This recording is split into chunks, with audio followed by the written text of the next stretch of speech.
할렐루야. 오늘은 효력 있는 부르심이란 제목으로 같이 은혜를 나누기를 원합니다. 효력 있는 부르심. 이 효력 있는 부르심이란 무엇입니까? 이 효력 있는 부르심이라는 단어는 소요리 문답 제 31번 질문 중에 질문이 이겁니다. 효력 있는 부르심이 무엇인가? 여기에 대한 답은 효력 있는 부르심은 하나님의 신이 하시는 일이니 우리의 죄와 비참을 깨닫게 하시고 또 우리의 마음을 밝혀 그리스도를 알게 하시고 우리의 의지를 새롭게 하시고 우리를 권하사 능히 복음 중에 값없이 주시는 예수 그리스도를 믿도록 하시는 것이다. 이게 효력 있는 부르심에 대한 정의입니다. 효력 있는 부르심을 영어로는 이 effectual calling이라 이렇게 말하는데 효력이 발생하는 부르심이라 이런 뜻입니다. 이 부르심에 인간은 반드시 응답하게 되어 있습니다. 이런 부르심을 또 다른 말로는 내적 부르심, 내소라고 부르고 내소가 있으니까 또 외소가 있을 거예요. 하나님의 부르심은 크게 두 가지 내소와 외소로 나누어집니다. 이 외소란 말은 외적 부르심의 약자인데요. 외소는 외적 부르심으로 모든 인간, 즉 불특정 다수에게 선포되는 복음 전파 행위, 이걸 갖다가 외소입니다. 그래서 예수 믿으세요, 이 노방에서 예수 믿으세요 얘기해주고 전도지를 주면서 예수 믿으세요 하는 이런 행위를 우리는 일반적으로 외소, 외적 부르심이라 이렇게 부릅니다. 그렇다면은 내소가 있을 거 아닙니까? 내소는 내적 부르심입니다. 이 내적 부르심은 택함 받은 사람에게 임하는 특별한 부르심으로 성령의 역사를 통하여서 구원에 이르게 하는 부르심, 바로 이걸 내소, 이렇게 효력 있는 부르심이다 이렇게 부릅니다. 첫 번째로 이 내소인 효력 있는 부르심은 하나님의 신, 다른 말로는 성령님이 하시는 일입니다. 이것이 아주 중요한 내용인데요. 인간 구원의 출발점이 어디서부터냐입니다. 누구로부터 우리 구원이 출발되었냐 이 문제입니다.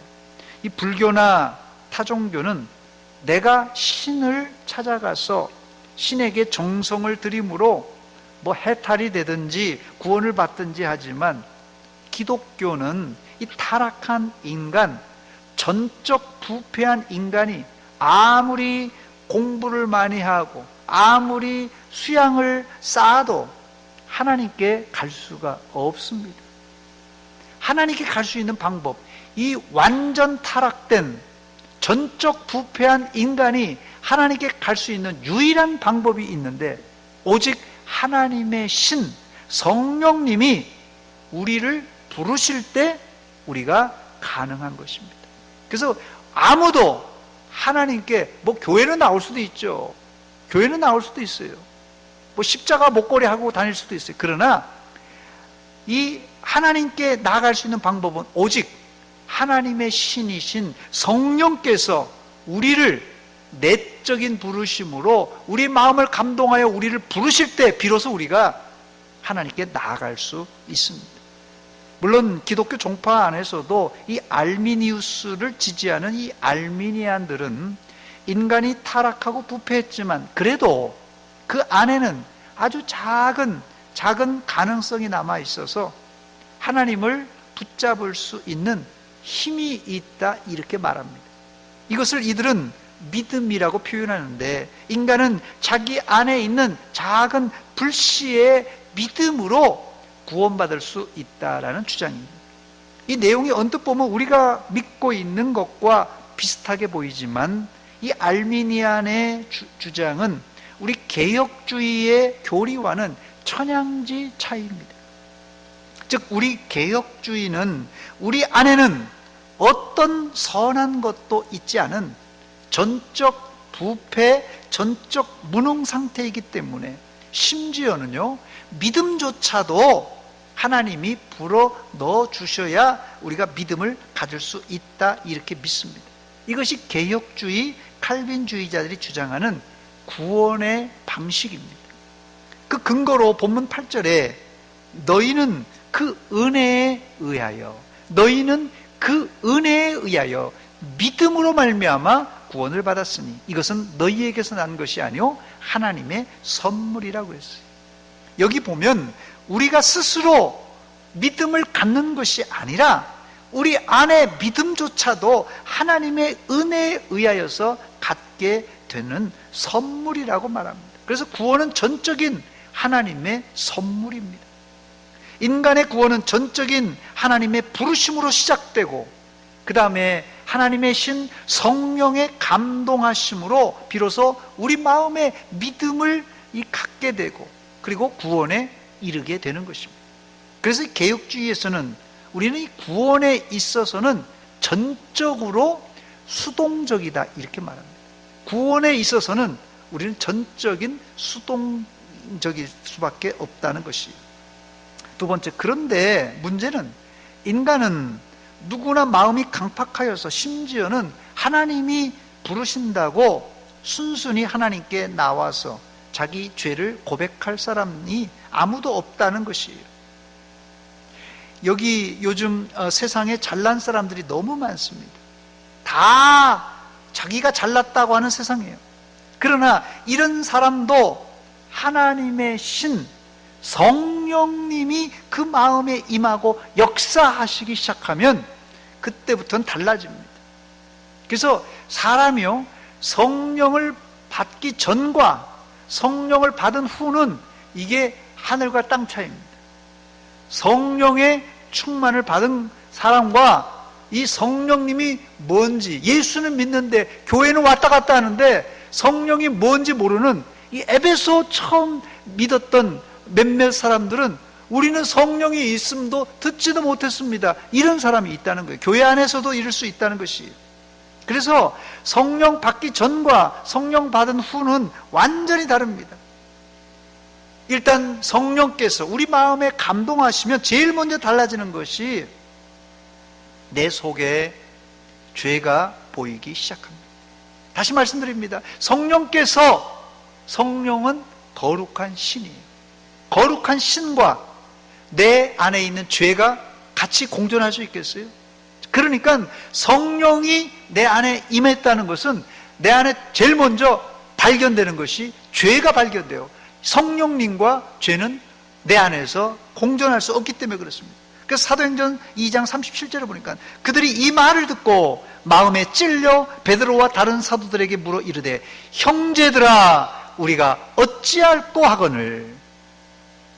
어떻게 예루살렘에 있던 사람들이 갑자기 형제들아 우리가 어찌할꼬 하면서 자신의 죄를 고백하고 있습니까? 그 이유는 베드로 사도를 통한 하나님의 말씀이 들려지자 하나님의 말씀을 타고 성령 하나님이 역사하여서 바로 그들의 마음을 밝혀 그들 속에 숨어 있었던 죄를 발견하게 된 것입니다. 사실 이때 모인 사람들은 나름 경건한 자들이었어요. 이때가 오순절 절기 때인데 여기 모인 유대인들은 원근각처에서 흩어진 사람들이에요. 그냥 원근각처가 아니라 먼 나라에서 왔던 그런 흩어진 유대인들이었어요. 그 먼 각국에서 흩어져 살다가 이 오순절이라고 이 절기에 맞춰서 예루살렘 성전에 와서 하나님께 제사를 드렸던 아주 경건한 이 유대인들이었습니다. 그들은 절기 때 제사를 드렸지만, 이 오순절 때 제사를 드렸지만 그들 속에 있는 이 죄를 발견하지 못했어요. 제사는 드렸지만 그들 속에 있는 죄를 전혀 생각하지 못했어요. 그런데 놀라운 사실은 베드로의 설교를 듣고는 자기 속에 있던 죄를 발견하고 회개하기 시작했어요. 그러니까 여러분, 베드로 사도의 설교와 성령 하나님의 역사가 없었다면 이들은 어떻게 되겠어요?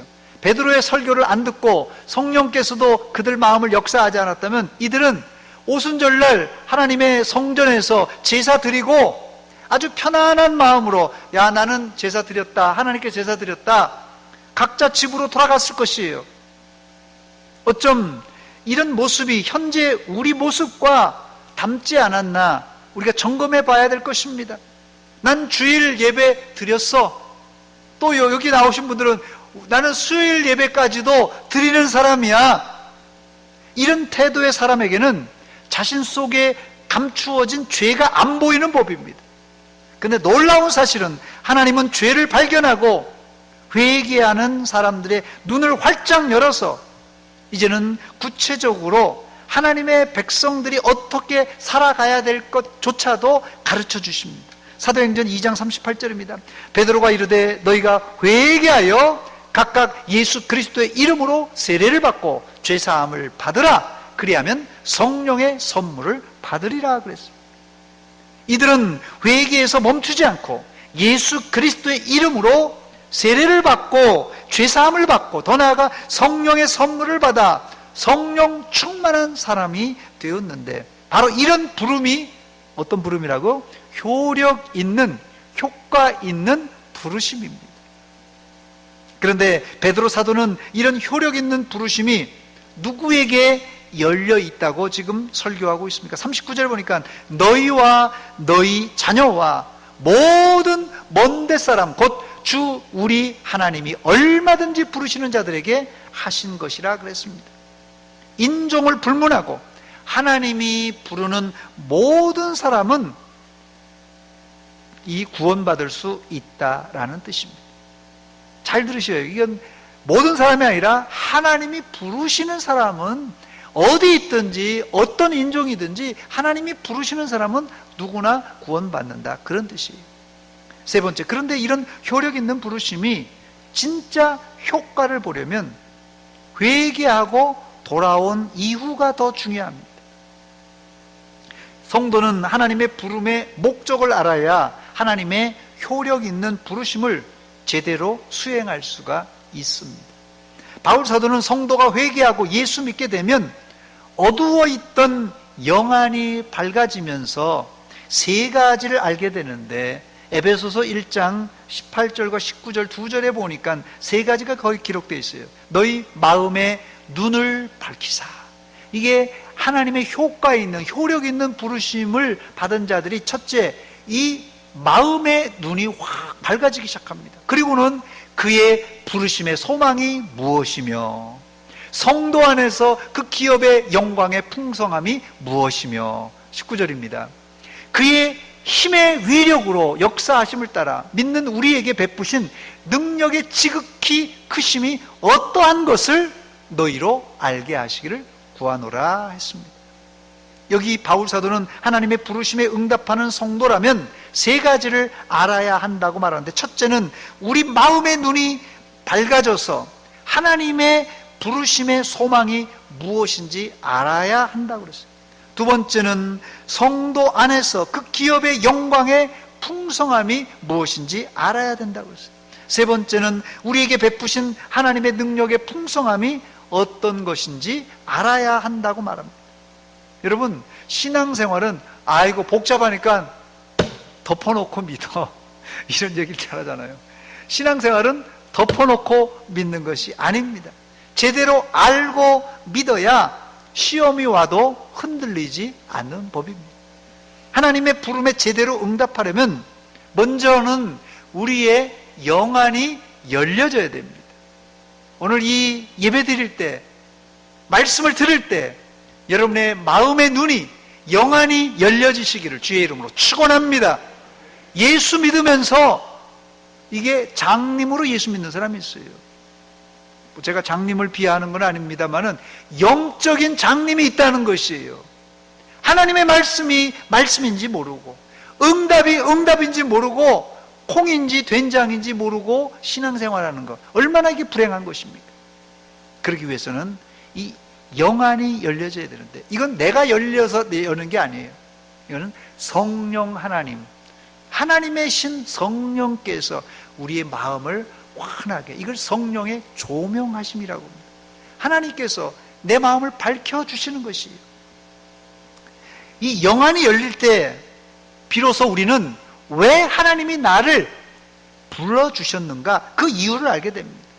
또 하나님이 우리를 불러서 주실 복, 즉 성도의 기업이 얼마나 풍성한가, 이것도 발견하게 되는 거예요.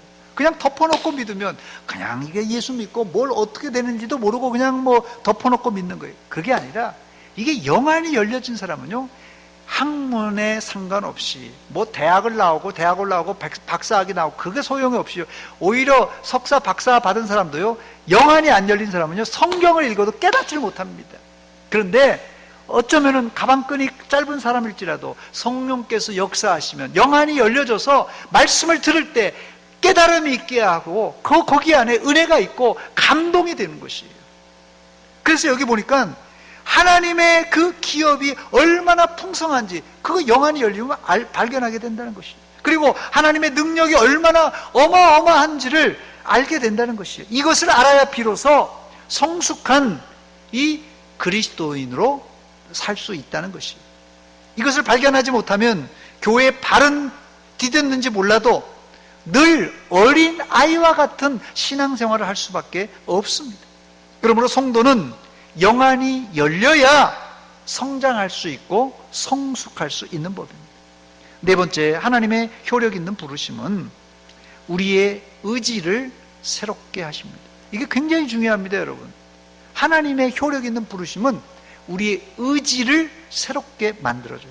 다시 소여러분다 31번 답변입니다. 효력 있는 부르심은 하나님의 신이 하시는 일이니, 성령이 하시는 일이에요. 우리의 죄와 비참을 깨닫게 하시고 또 우리의 마음을 밝혀 그리스도를 알게 하시고, 그 다음에 뭐라고 하냐면요, 우리의 의지를 새롭게 하시고 그랬어요. 이 하나님의 신이요, 우리의 의지를 새롭게 하신다고 말씀하고 있습니다. 제대로 예수 믿는 사람은 반드시 의지가 새로워져야 합니다. 찬송가 214장 3절에 보니까 내 힘과 결심 약하여 늘 깨어지기 쉬우니, 내 힘과 결심이 약해서 늘 넘어지고 깨진다는 거예요. 이게 내 힘과 결심이 바로 우리의 의지입니다. 의지.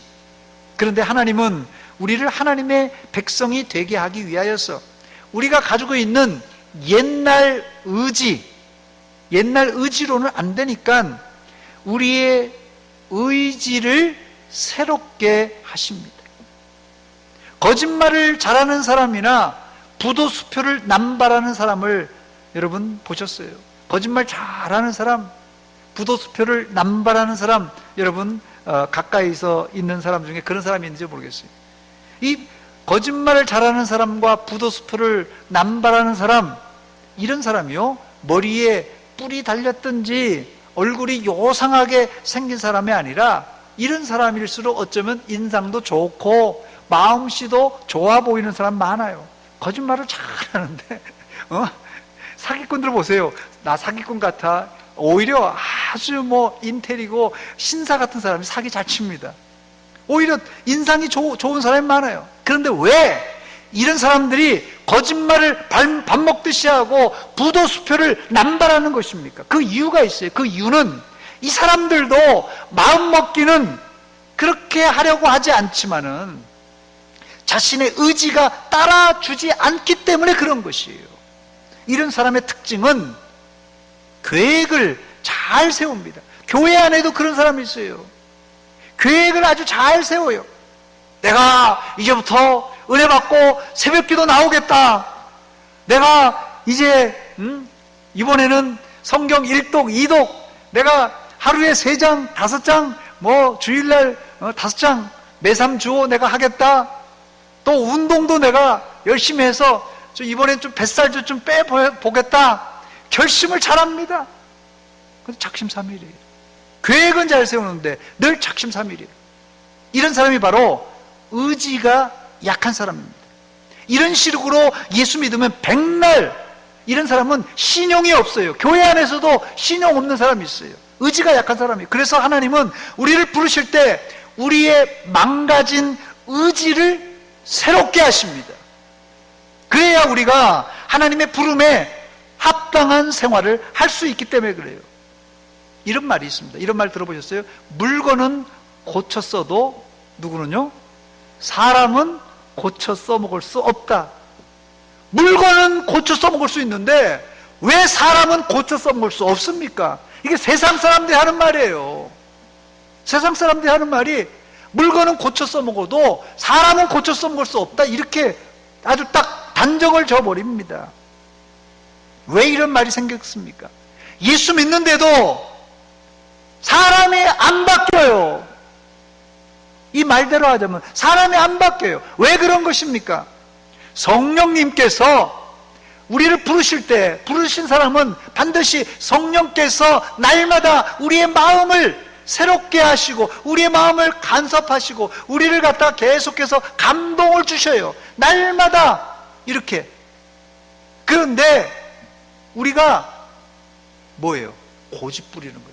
우리 옛 의지를 꺾지 않고 성령께서 야 기도해라, 야 말씀 읽어라, 야 순종해라, 이렇게 성령께서 매일 이 부르신 사람은요 반드시 성령의 역사가 있게 돼요. 이게 없으면 화인 맞은 사람입니다. 그래서 매일같이 우리는 이런 성령의 도전과 성령의 간섭을 받게 돼 있어요. 그게 귀찮으니까 그냥 딱 귀 닫고 그냥 딱 하는 사람이 있는데 이거 안 됩니다. 성령께서 매일 하실 때 그때 고집을 꺾지 않고 끝까지 그냥 옛 의지를 가지고 내 방식대로 가는 사람이 있어요. 이거 안 됩니다.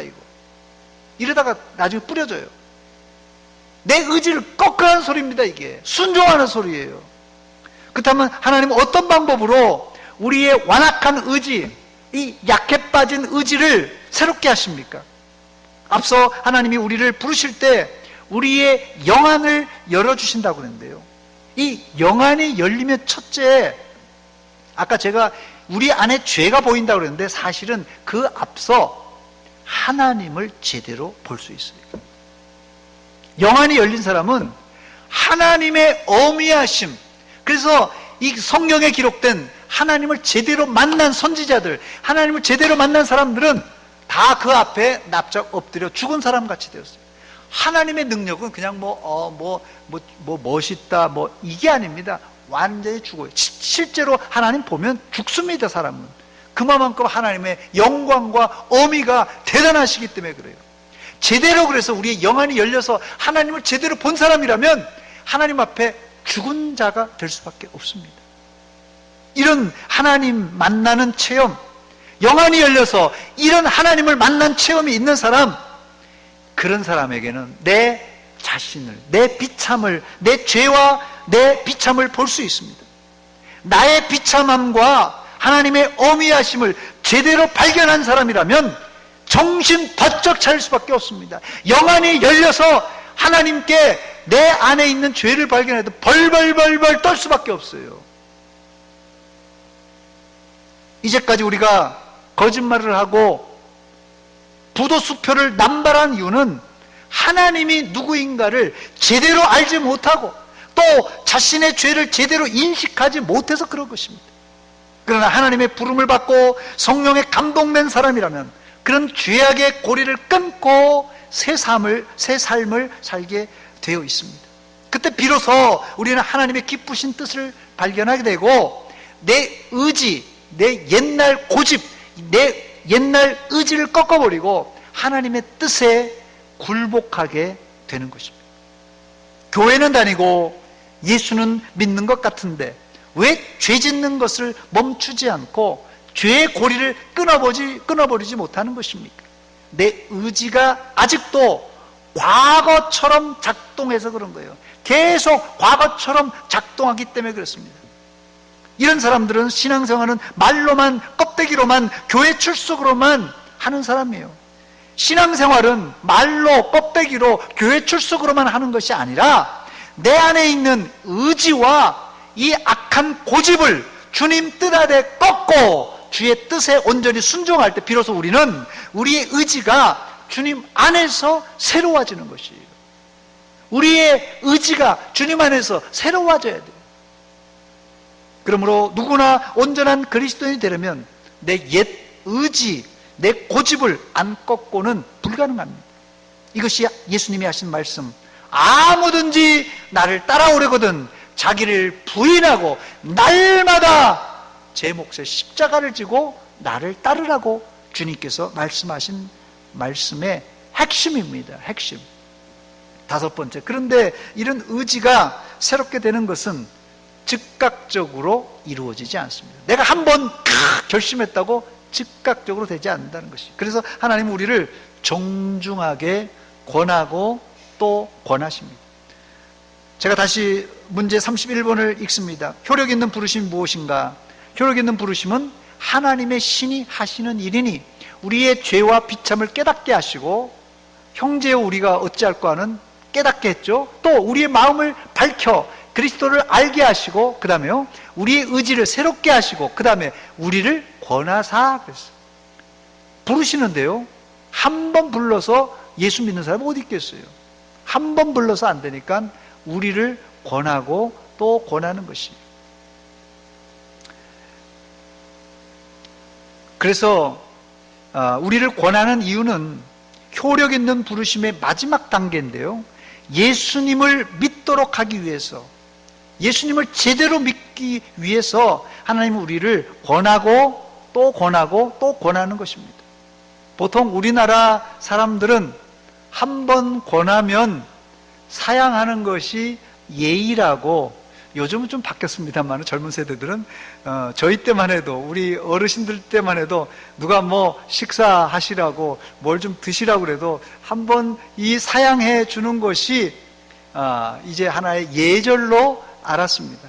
그냥 한 번 권하는데 그냥 달랑 그냥 받아버리면 채통 없는 사람으로 찍힐 수도 있습니다. 한국 미풍양속은 권하고 사양하고 권하고 사양하고 권하고 사양하다가 마지못해 이렇게 수락하는 것을 미덕이라 이렇게 생각했습니다. 그러나 본능적으로 인간은 한 번 말한다고 잘 듣질 않습니다. 그래서 여자분들이 잔소리가 심한 이유가 거기 있는 것 같아요. 남자들에게 한 번 얘기해도 안 들으니까 계속 이게 잔소리가 됩니다. 그래서 잔소리하는 여자도 문제지만 잔소리를 하게끔 하는 남자도 더 문제입니다. 여러분 반성해야 되겠어요. 저를 비롯해서. 구약의 하나님은 이스라엘에게 얼마나 많이 권유했는지 모릅니다. 예레미야 25장 4절 말씀입니다. 그러므로 여호와께서 그의 모든 종 선지자를 너희에게 끊임없이 보내셨으나, 이스라엘에게 선지자를 끊임없이 보내셨으나 너희가 순종하지 아니하였다 그랬어요. 귀도 기울여 듣지 아니하였다고 그랬습니다. 그 다음 예레미야 35장 15절에도 똑같은 말인데요. 내가 내 종 모든 선지자를 너에게 보내고 끊임없이 보내며 그랬는데도 내게 순종하지 아니하였단 말입니다. 사람은 권유해도 안 듣지만 하나님은 그래도 포기하지 않으시고 선지자를 보내고 또 보내셨습니다. 이게 바로 하나님이 우리를 부르시고 권하시는 방법입니다. 여기에 제대로 효력 있는 부름을 들은 사람이라면 반응해야 돼요. 반응해야 됩니다. 만약 그래도 듣지 않는다면 그 사람은 하나님께서 멸망하도록 내버려둔 사람이 아닌가 의심해 봐야 될 것입니다.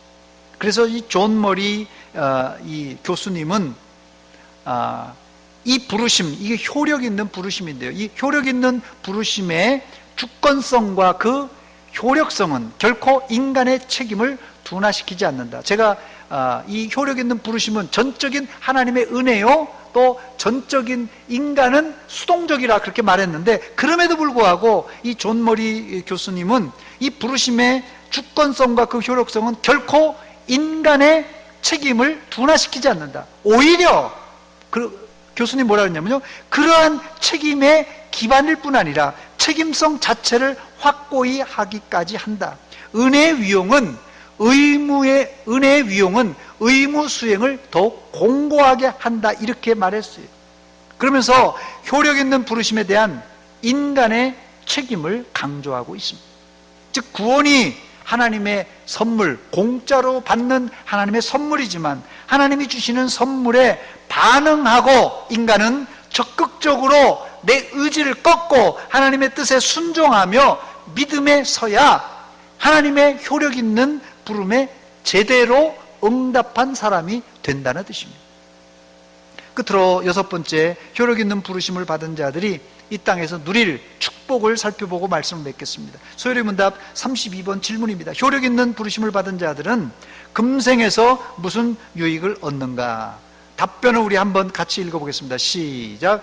효력 있는 부르심을 받은 자들은 금생에서 의롭다 하심과 양자로 삼는 것과 거룩하게 하심을 얻고 또 금생에서 이와 함께 받는 여러 가지 유익과 여기서 나오는 여러 가지 유익을 받는다 그랬습니다.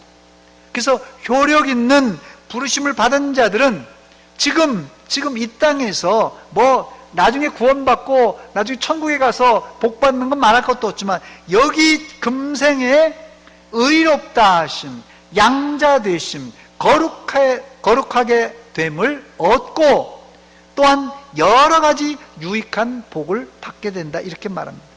하나님의 부르심에 정상적으로 반응한 자들에게 하나님은 상상하지 못할 은혜와 축복을 준비하고 기다리고 계십니다. 여러분들은 하나님이 부르실 때 지체하지 않고 순종함으로 그 복을 다 받아 누리시기를 주의 이름으로 축원합니다. 사랑하는 여러분, 구원은 하나님의 선물입니다. 구원은 하나님의 선물이에요. 공짜로 주신 선물이에요.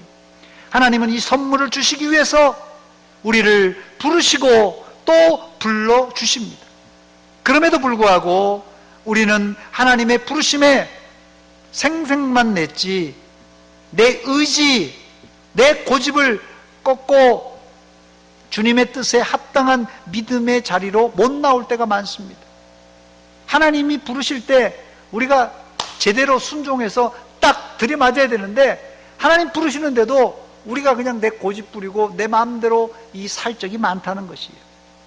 이제 하나님이 주시는 선물, 구원을 받기 위하여서 우리의 부르심이 효과적인, 효력 있는 부르심이 되기 위해서 내 의지를 새롭게 하여 하나님께 제대로 반응하며 살아가는 날마다 새롭게 변하는 이런 새로운 피조물이 되시기를 주의 이름으로 축원합니다. 축원합니다.